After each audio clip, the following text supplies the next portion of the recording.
everyone, and welcome to Back Alley Chat, the fastest growing addiction recovery podcast in the world. Today is episode 20. Wow, I cannot believe we're on our 20th episode. I'm very excited for you guys to watch today's episode because I have a very important person, guest Flindt Andersen. He is from Fresno, California, and he is in recovery, long-term recovery. He is an advocate, an addiction recovery advocate for long-term treatment and other solutions. He has a nonprofit. He has a treatment facility, Sober Livings.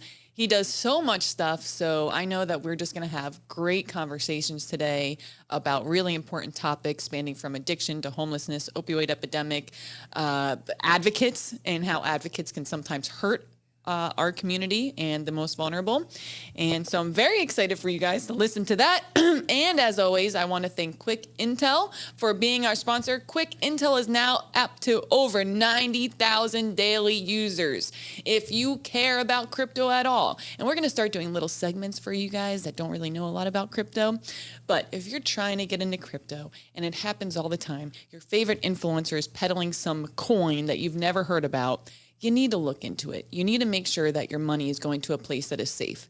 So how you do that is by using the Quick Intel link on Dex Tools or by going to their website and scanning the contract. Every single coin has their own contract. So you take that, you scan it, and they can let you know so many different things. Like, did you know that sometimes when you buy a crypto coin and then you go to sell it, you don't get any money? It all goes to the developers? Yeah, it's called a honeypot. So there's a lot going on. Look at their blog, quickintel.io.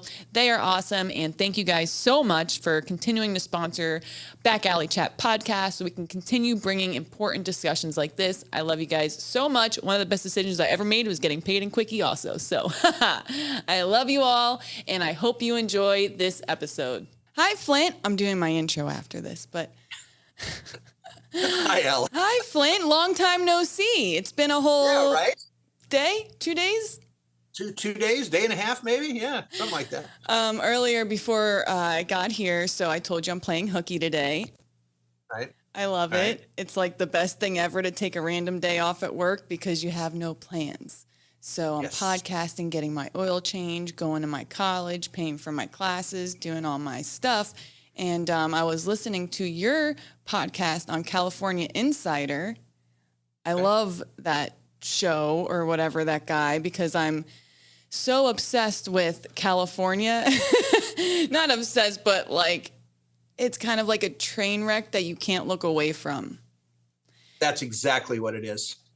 And so what do you guys experience in Fresno? How far away is Fresno from like LA or San Francisco?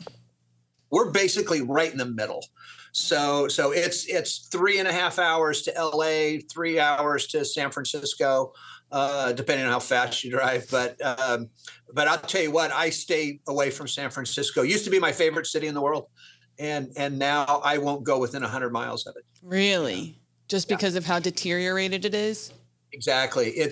There have been more businesses that have left the downtown area. It's just not safe to drive downtown at all. Like I said, it was the most beautiful place. I seriously, as far as big cities go, and I've been all over the place. I mean, I love New York. You know, I love Chicago, but I won't go to Chicago either. But California right now is in the biggest mess of all time. And how do you think it got there? Because I mean, I have my theories, but you're there.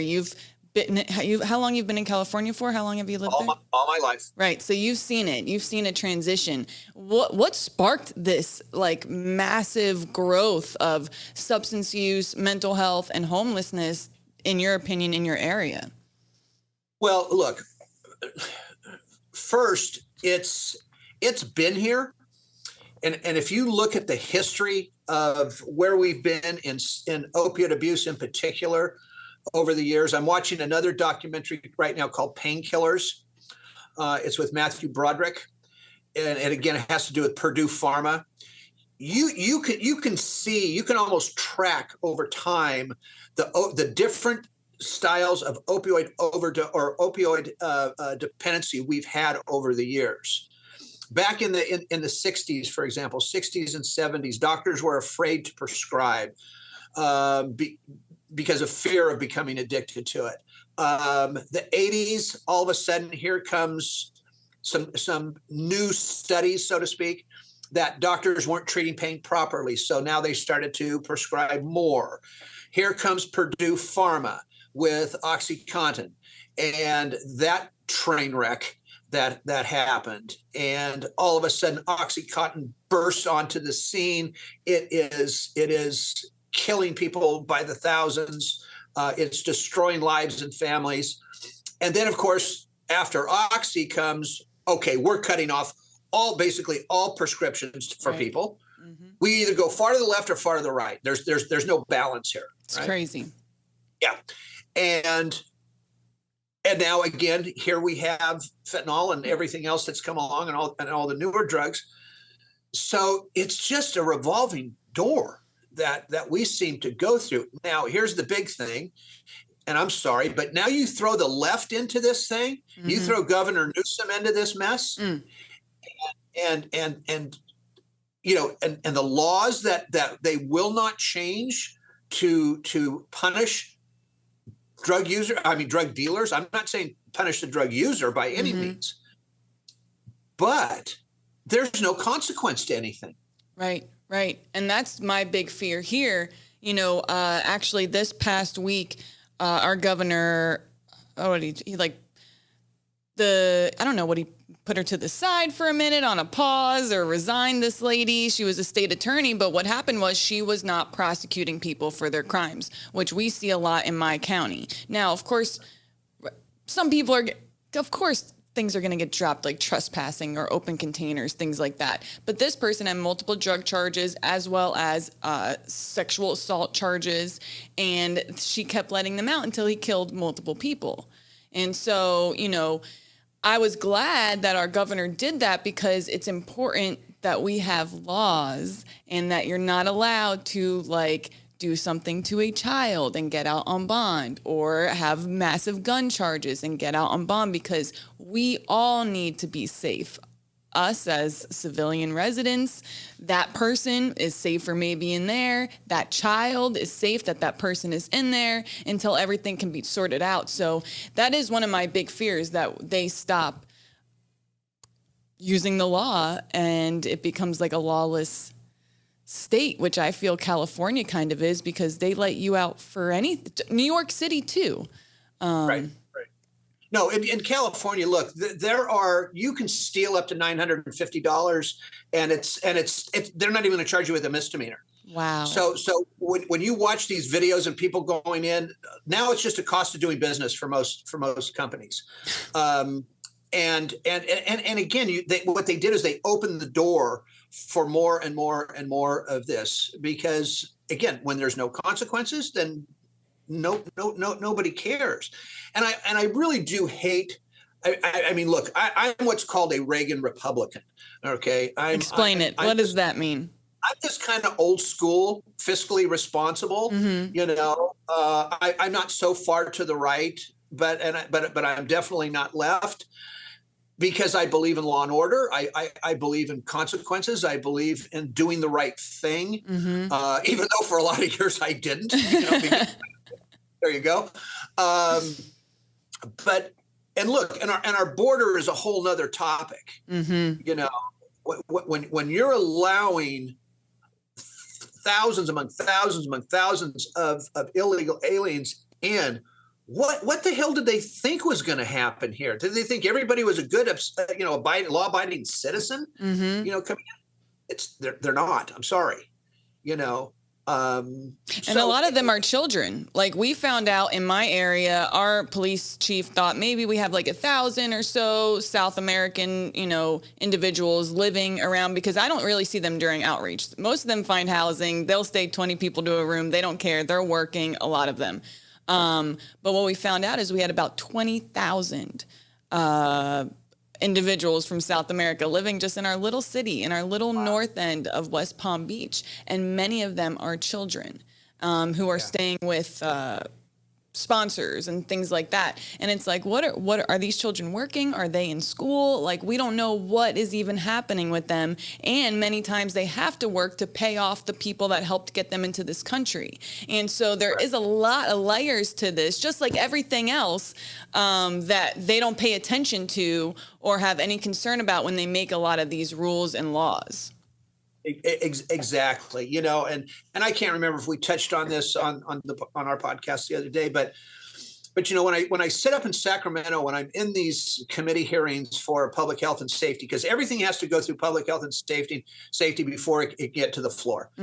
And my administrative assistant, she lost her son to a fentanyl overdose 7 years ago, and so she was telling her story to the committee.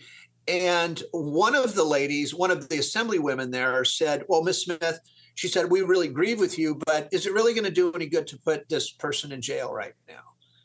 And that was just a gut punch to Pam. You know, I mean, how can somebody even say that when the person that was knowingly selling fentanyl, right?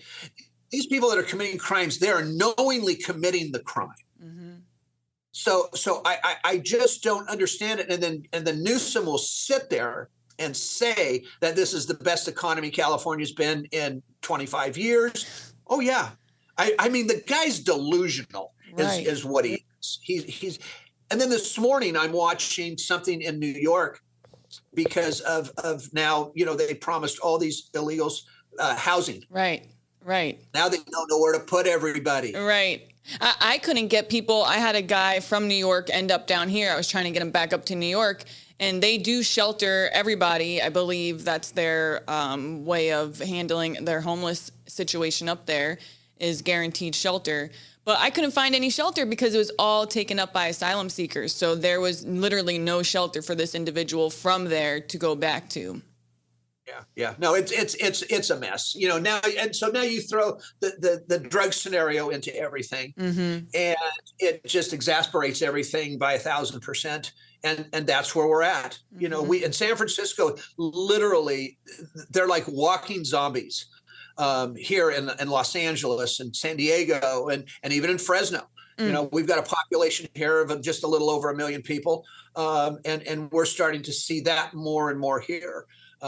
So I don't even know what the solution is anymore, to be honest with you. Well, I mean, for California, in my opinion, it's gotten so bad that to fix what is happening there, it's going to take an unbelievable amount of collaboration, thinking outside of the box, and just new ways of handling the situation, because it is just out of control. I mean, California has half of the nation's homeless on their streets.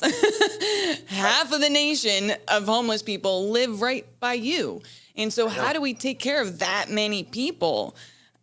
I don't know. And the amount of issues, and the ones that don't want to be outside or don't want to be inside, don't want to have a roommate, don't want to do this, don't want to get sober, don't want to take meds at this moment. It's so hard.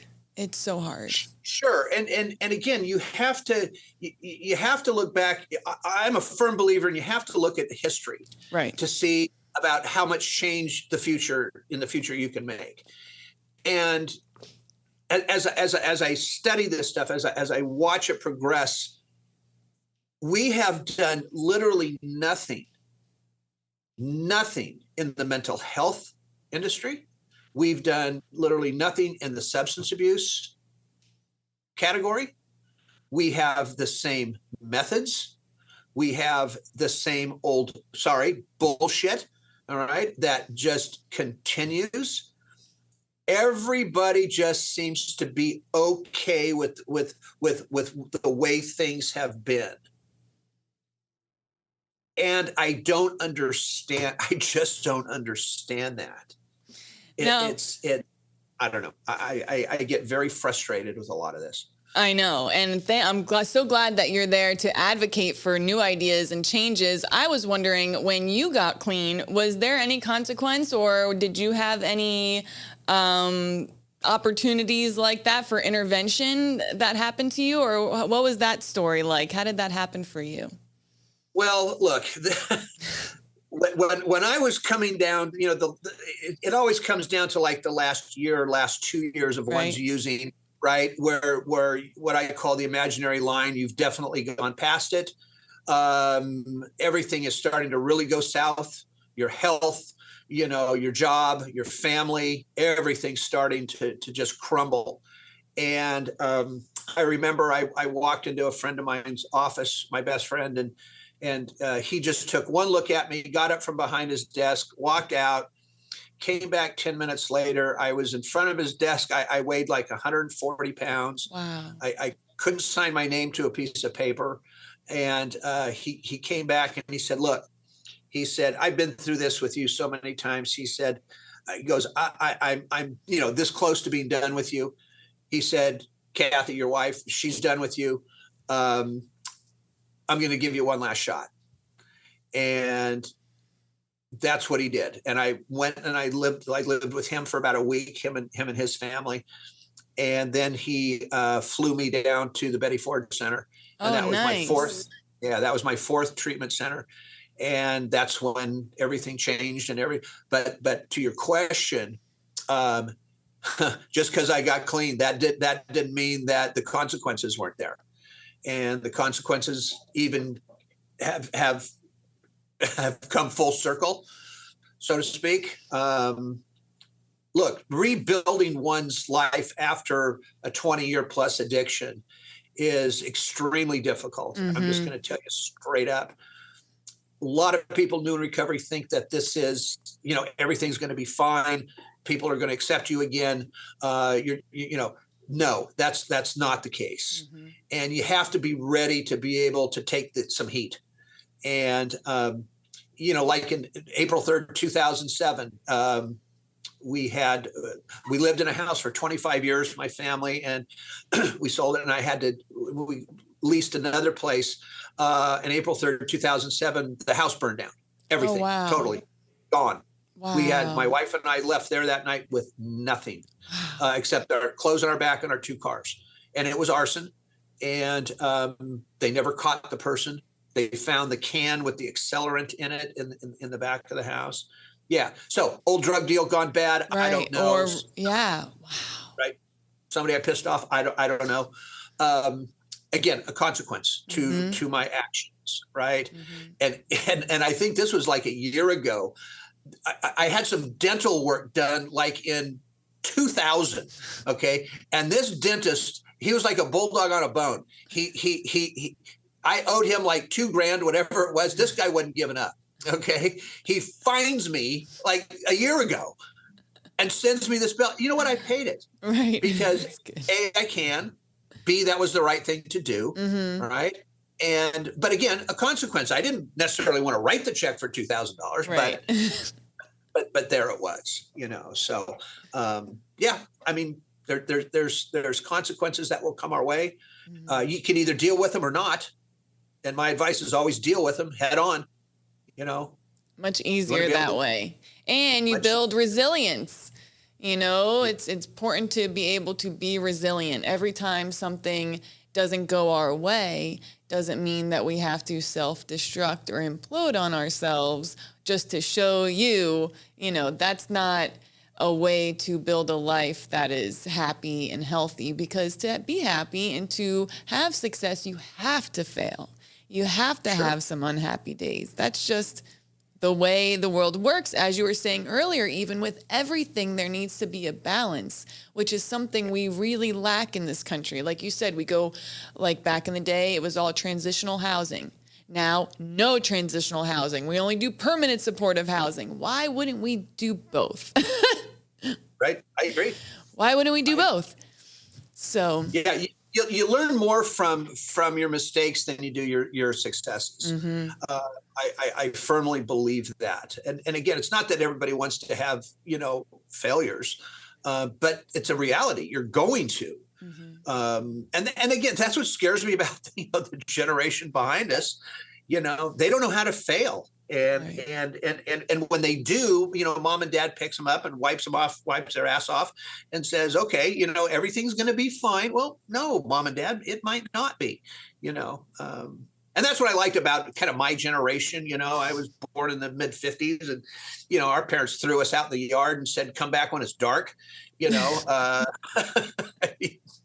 half the time they didn't know they had kids. Right. But yeah, it was also a different time then too, because I think of these kids and, all they see is people's success online all day. That's all they see is people living beautiful lives, doing great things. And it's very hard to attain that, especially in today's world.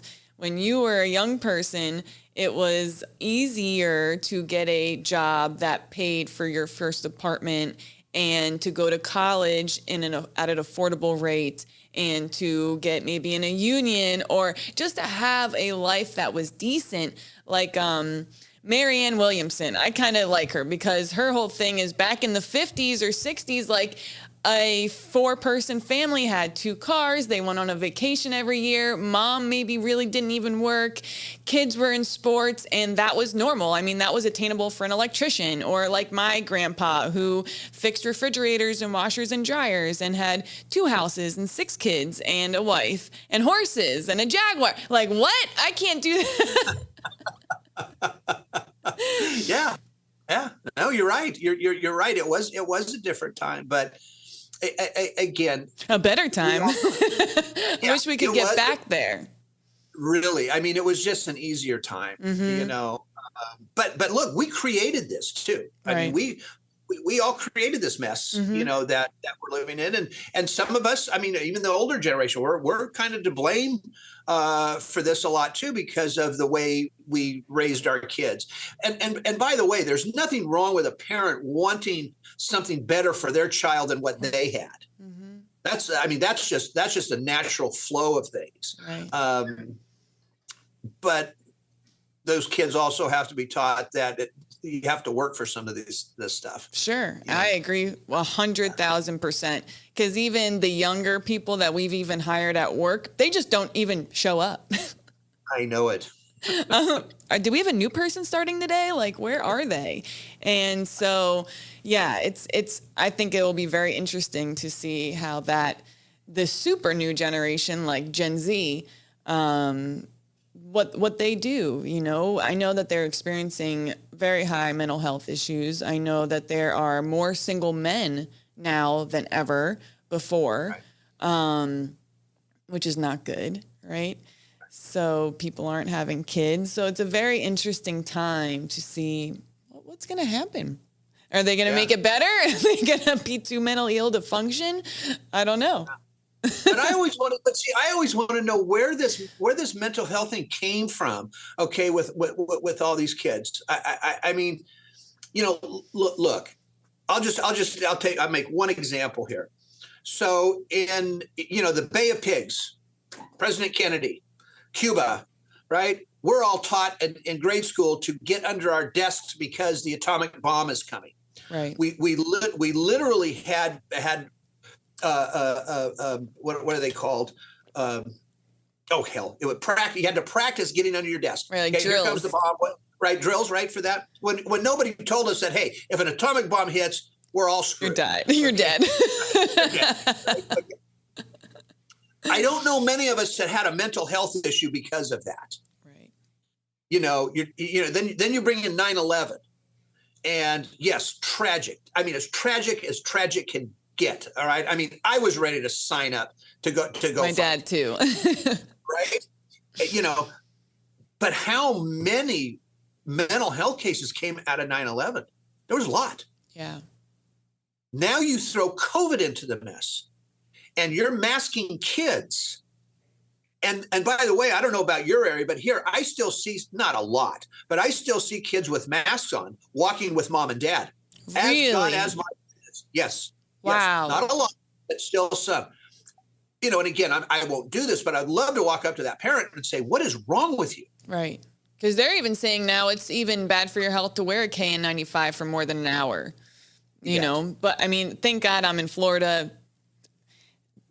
We had it easy during COVID, in my opinion. I know a lot of people did not have a good time. I had a great time during COVID because I was going through like a transitional phase in my life anyway. So to kind of get that shut down and just be able to, It was great, except for that they closed the beaches, which was bullshit. I could not believe they did that. So I'll never forget the day I was just, because they weren't saying in Palm Beach County, they weren't saying you got to go home, but they made everything close. So there was nowhere to go. So one day I just snuck onto the beach because they had people like watching, and I was like, I just had to be defiant. I couldn't take it another day with these people telling me what to do. I was like, oh my God, you're telling people to not go outside, not exercise. We're not talking about eating well or taking vitamins or anything to keep you healthy. Right. We're just talking about what to do when you get sick, which I think is a lot like how we handle substance use and mental health. And maybe, with the mental health, I think the kids learn so much about it now. They hear the term so much that it's easy for them to go, I feel depressed. I feel manic. I feel whatever the word is. But what I don't know if they're taught is that every day, all day, our mental health is constantly in flux. Correct. You feel good for an hour. You're with your friends. It's happy. The next hour you get a call from your boss. They're yelling at you because you forgot to do something. Then you feel not good. And that is the ebb and flow of life. So. That's life. That's exactly right. That is life. I mean, you can't. That's what emotion is. That's what feeling is. That's what makes you creative. That's what, all of those. That's what you want out of life. If I'm just going to stay monotone the entire time, what the hell kind of fun is that? Right. Look, it's like anger. Anger is not a bad thing. It's about how you respond to it, how you use it. There are things to get angry about. It just depends on how, what your performance is with it, I guess is what I'm trying to say. If you're going to MF everybody, okay, that may not be too good. Right. But to get angry about something, there is nothing wrong with that. In fact, I think that just what a lot of times it just keeps that anger, that fire, that whatever you want to call it in the belly, right? I thrive off that, to be honest with you. I love it. I really do. I love it. I got to be in a good argument. Right. Same. I love it. It pushes me forward. Even having people that don't like me, I love it. And I don't have enough, really. Everyone's so nice to me. Thank you, guys. I love you all so much. But, it helps me to keep pushing forward. And especially if it's something I'm passionate about. Like here, I'm passionate about the way we tackle some of our social issues, from addiction to homelessness to mental health. And so because I'm so angry with the way that our government puts in these policies, it allows me to keep going every day and keep showing up to these meetings and voicing my opinion. Hopefully, I don't know if it'll ever change anything, but maybe it will. You know what? And that's the thing. Look, I have been in the arena long enough to know that feeling that you're talking about, that you're not getting anything accomplished, or you feel like you're not getting anything accomplished. You're literally listening to people that you just would love to put out of their misery.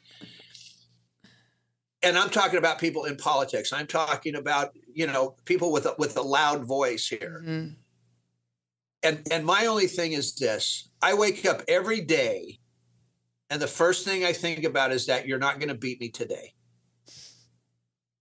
You're not going to, it's a simple thing. You're not going to beat me today. Mm-hmm.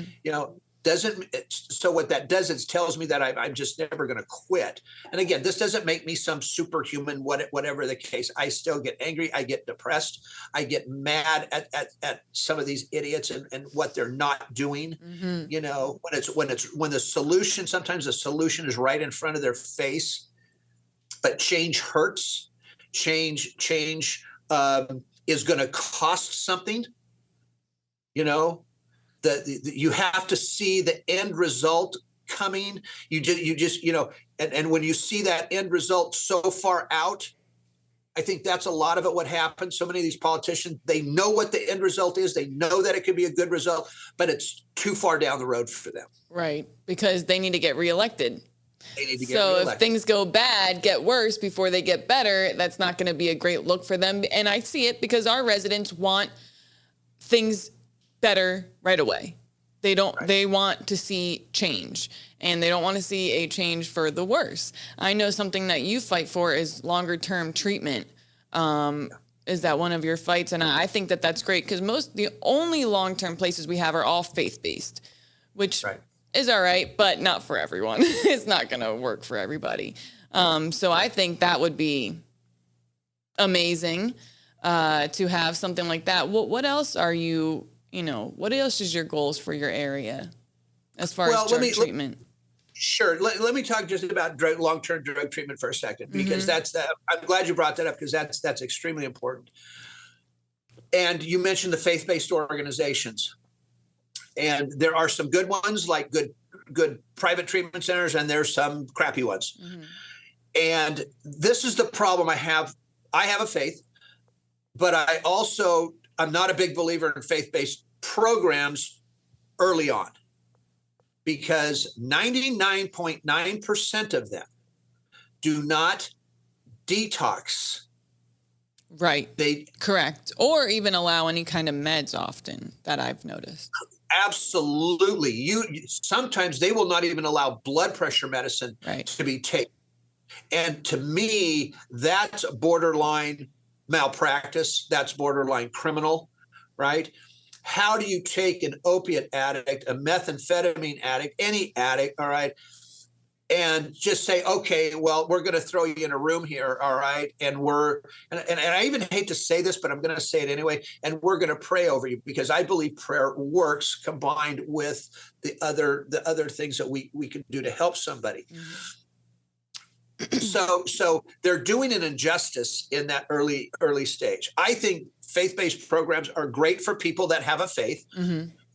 After they get out of a proper detox facility, after they do their residential time in that treatment facility, now go spend the next 2 years, okay, and learn and learn how to live again. I got no problem with that. That's a good point. But what we don't do. So let's take the faith-based out of it for a second. I know that addiction is as much a behavioral issue as it is a physical addiction. And you don't change behavior in 30 days. You don't change your routine in 30 days. And think about it. What do we use? How do we use? What do we use? Do we snort it? Do we smoke it? Do we inject it? Do we roll it up in $100 bill? Do we break open a pen? Do we cut a McDonald's straw in half? What do we keep our drugs in? Where's our secret hiding places? What soda do we drink when we're using, or what other cocktail do we drink when we're using? It's all behavioral stuff. Right. So you can't change that in 30 days, even 60 days or 90 days. And these people are sitting on the streets in San Francisco, LA, Dallas, New York, Chicago, wherever it is, Fresno. Jesus, do the powers that be really think that these 25-day, 30-day programs are going to make a difference? Right. They're not. Right. And especially, like you said, some of these individuals are so far down the rabbit hole that coming out of that is going to be a long-term process, because they need to change everything. And the way I think behavioral changes starts with the way that we think, right? Yeah. So, and changing your thinking is even harder than, I still work on it. It took me years to start to change some of my really bad behaviors that I had, even in active addiction or just as a young person who is crazy. It took me a long time to stop doing some of that. So I can't imagine living on the street for a decade and going to 30-day rehab and then making it happen in AA. Right. I mean, and that's what society expects. Right. That's what society expects. But even if they're getting government aid, Medi-Cal or Medicaid, wherever you're at the country, those programs are only going to last a small amount of time as well. And then normally they're put into environments in some of these county-run programs and government-run programs. I'm sorry to say, I wouldn't throw my dog in there. I let alone my child.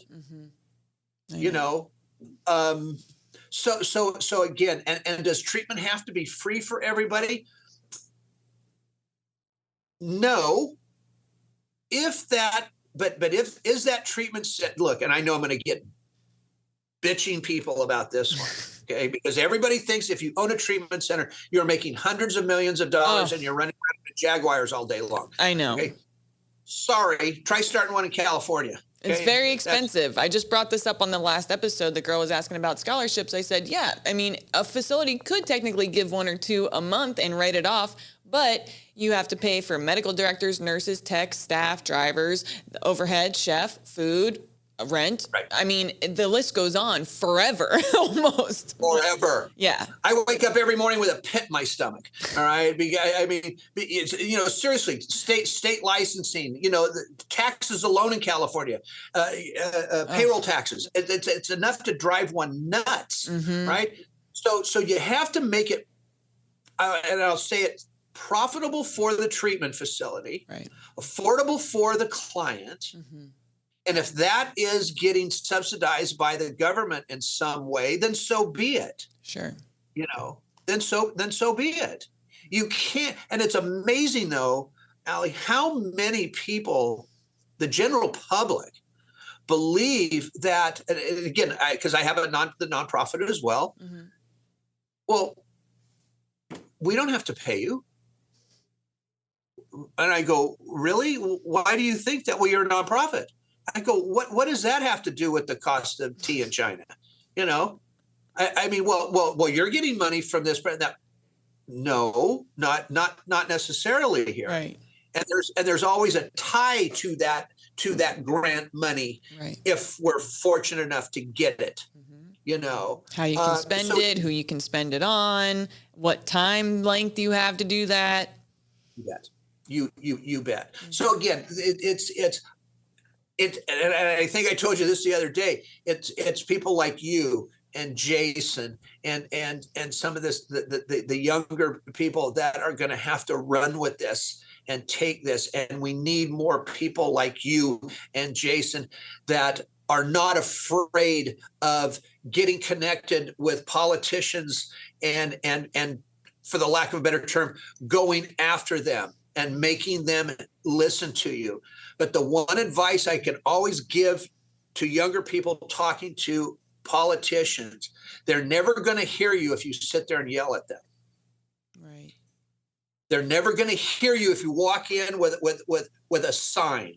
Right. And everybody's getting loud and vocal and protesting and doing that. Right. This our society doesn't understand. That turns politicians off like nothing else. Mm-hmm. You got to how to win friends and influence people them. Yeah. Yeah. And you got to be a little sneaky sometimes. Absolutely. But like I said, it's the change. I'm sad to say will not come in my lifetime. I can only hope that it comes in yours, and Jason's and everybody else, because I'm a firm believer that we're very close to losing the generation that's behind us, and I'm not necessarily saying death. Mm-hmm. I'm just saying to just in general, that generation is just not going to make it, mm-hmm.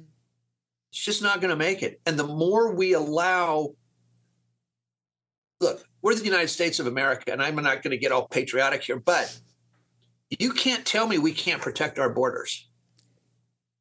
You can't tell me we have billions of dollars to give to Ukraine, yet we can't afford a long-term treatment for the most vulnerable people in our country. And one thing I wanted to bring up that we spoke about was the intervention piece, which is what we're super lacking, in my opinion, in this space.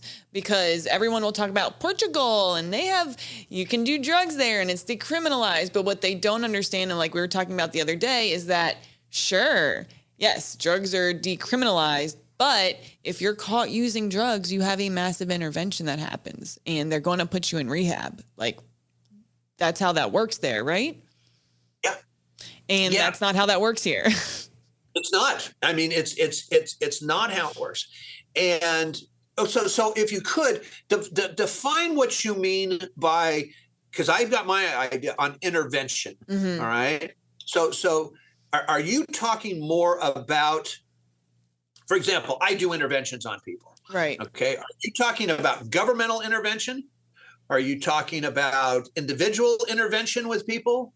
A collaborative intervention, you know, because what I believe they do is not only do so, let's say in my city, I have somebody who is using substances outside and the cops catch them, right? Maybe Allie, the outreach worker, has had some time with this individual. So maybe Allie, outreach worker, would show up, cop would show up, judge would be there if we can get mom and dad or friends all in that room together and go, listen, you're going to rehab. Got it.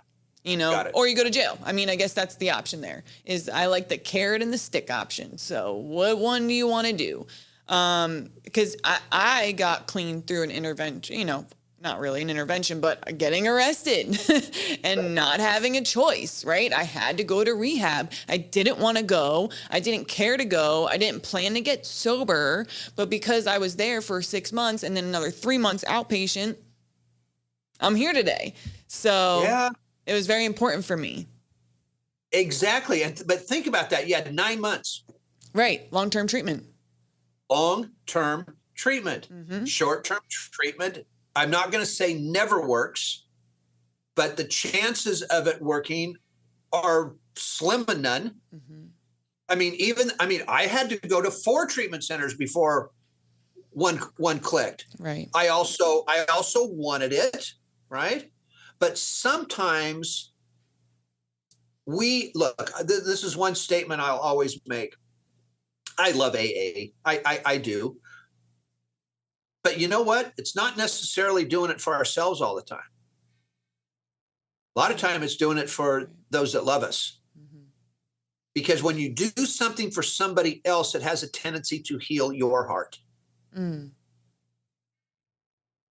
There's other people. See, we are such a selfish society that we never think about the people that we're hurting, mm-hmm. the people that actually love my ass. Okay. And why not do it for them? Right. Right. Mm-hmm. It takes a while for somebody to grasp that concept. Mm-hmm. And when you're young, it's even more difficult to grasp that. But if we don't start by giving somebody a reasonable chance at this, we have failed.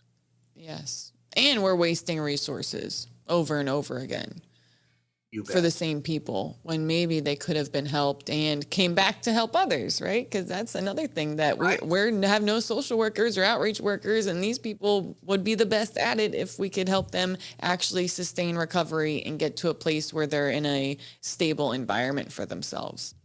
Yeah, I'm it's interesting you brought that up because I'm doing something that later this month with our county here. Okay. And it's a summit, you know, and it's an opioid summit and blah, blah, blah. And again, not putting any of these people down because they want to help. They really do. There's counselors and therapists and there's doctors and there's people showing up. But no amount of education is going to replace experience. Mm-hmm. And not everybody that's in recovery wants to be that therapist or counselor. Sure. When I was sitting at Betty Ford, you have the big living room area. There's 4 different column houses, but it's on a campus, right? Where you have 20 people, 20 women, 20 men, 20 women, 20 men in each one. And as you're sitting in your living room area, as people get out of the place, you switch over the seat. Okay, so you're moving towards the exit, so to speak. And as I'm sitting there, especially the first couple of weeks, I'll never forget, as guys were getting closer to getting out, I want to be a counselor. I'm going to be a therapist. I'm going to go do this thing, blah, blah, blah. And I'm sitting there going, that is the last fucking thing that I want to do. Me too. Okay? The last. I said, I want out of here. I want to get back to my business. Right. I want to, blah, blah, blah.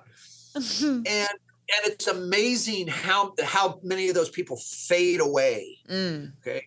They fade away. They don't continue with it. And I always suggest to people that if you're going to get into this, wait about 5 years. Yes. Right? I did. I waited some time, and not on purpose. It just happened that way, but could not have done this in early recovery. Glad that I didn't. Needed that time for myself because it takes a lot out of you. Right. And it's a lot of energy and mental toughness and a lot of other things that are tough. So you bet. I mean, I waited 8 years, wow, and it wasn't something that I wanted to do. It just happened. Right. Same. Yep. But then you get people that are not in recovery that become counselors and therapists. And let me tell you something. Over the years, I've experienced more of these people that have just lost interest. Really? In being that therapist or counselor. Yeah. Wow. Interesting. Yeah. It really is interesting. They're all gung ho for it at first. Right. And then it just turns into a regular job for them. Yeah. And they're also the idealists. Like I have some people come into my office and even new people that get hired at the city. And they come in with these ideas and they're so like excited, and then they like tell you their great idea.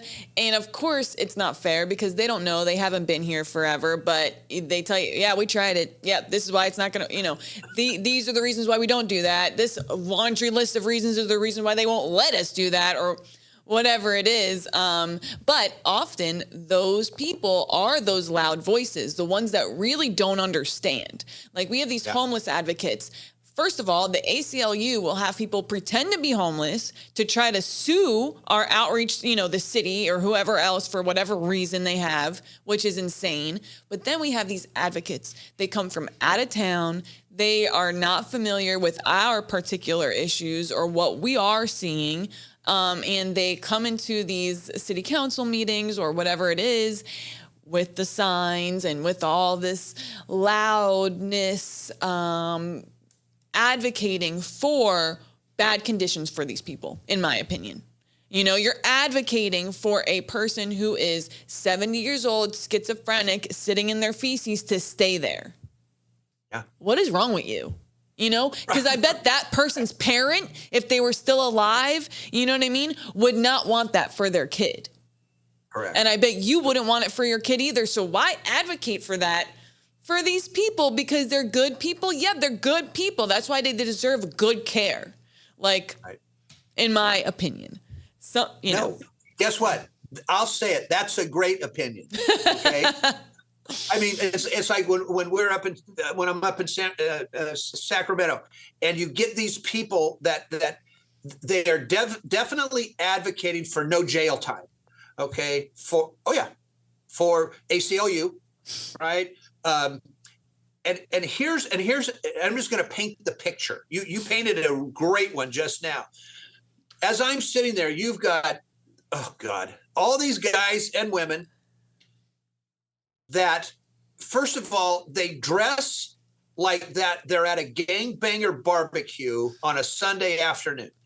The wife beater T-shirt, okay, that the hats, tatted head to toe, which I don't give too much shits about tattoos, but holding signs, being loud, and when you're in a committee hearing like that, you get a chance to walk up to the microphone to just mention your name, the organization you're with, and say, I either support or I do not support this bill. Mm-hmm. And almost this entire group would walk up and go, I'm so-and-so. I've got 6 months of recovery and I do not support AB 617. And I'm getting to my point. These politicians, when it comes to substance abuse, are listening to people that, yes, they're in recovery, but they've got how much time? Mm-hmm. Very little. Mm-hmm. They don't even know what day it is yet. Right. They can't even make a rational decision yet. Yep. But that's who the politicians in California are listening to. Wow. Wow. It blows 100%. me away. Mm-hmm. Why aren't they listening to people like you, to people like me that have substantial time under our belts, that know both sides of this nightmare that not only that we've lived in, but the nightmare we're living in now because of it. Mm-hmm. Yes. Yes. 1,000%. 1,000%. Well, Flindt, I really enjoyed our conversation today. I was like, I know Flint's going to come on and we're going to have like fun convo, because it's so hard with some people to either debate, because I love a good little debate, or to do anything. So, this was so fun. I really enjoyed it. You know what? I just met you. This is cool. Okay, because I like the debate back and forth. You know what? I love talking with people with the fire in them. You know, to get this thing going. We're going to have you on ours more. I hope we can debate some more on yours. Yes. And see if we can come to some sort of, answers and solutions to some of this mess. But like I said, Allie, it's going to be you guys. I'm not going to stop. But when I finally do, you guys got to run with this, man. Well, then you got to teach us all the good stuff. I'm going to teach all the good stuff. Good. Hey, Flindt, where can people find info about you and your podcast? Sure. Our podcast is called Don't Hide the Scars. You can find us on all platforms, Spotify, Apple. I don't even know the rest of them. You can reach us at painnonprofit.org. That's our website. You can contact me. I'll just give it to you. My phone number is 559-978-1507. Boom. I answer that phone 24 hours a day. Wow. And or Flindt at painnonprofit.org. And Instagram, Facebook, all that nonsense. We're there. Love it. Awesome. Everyone, please go check Flindt out. And of course, thank you all for hanging out with us today. If you have any questions or would like to see further debates, hey, put it in the comments down below. We love your great topics, and I love responding to you guys. It's my favorite part of Wednesdays. So I hope you're all having an amazing day, and I love you all so much. Bye.